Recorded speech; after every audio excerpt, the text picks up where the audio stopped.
बिस्मिल्लाहिर्रहमानिर्रहीम। अस्सलामुअलैकुम। मेरा नाम शुबाना है और मैं आपको किचन स्किल्स में खुशामदीद कहती हूँ। आज मैं आपको बारबेक्यू गरम मसाला बनाने की रेसिपी बताऊंगी। बकरा ईद और बारबेक्यू पार्टी ना हो ये नामुमकिन है। आप तमाम मसाला जात ईद से पहले बनाकर रख लेंगे तो आपका कीमती वक्त बच जाएगा। इसके लिए मुझे चाहिए काली मिर्च 1 चमचा, बड़ी इलायची 1 चमचा, लौंग 1 चमचा, छोटी इलायची 1 चमचा, जवत्री चाय का चमचा, 1 जायफल, 3 चमचा भुना हुआ ज़ीरा, 2 चमचा सौंफ भुनी हुई, 2 चमचा सूंड का पाउडर है, 1 चमचा दालचीनी, काली मिर्च,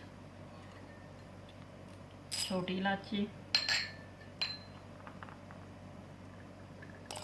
जायफल,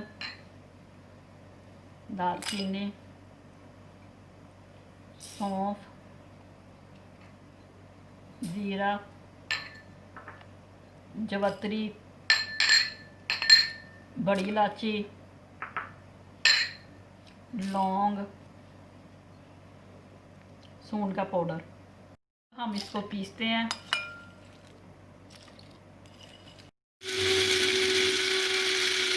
बारबेक्यू गरम मसाला तैयार है। आप इसको किसी भी एयर टाइट बॉक्स में रखकर फ्रिज में काफ़ी दिनों के लिए महफूज कर सकते हैं।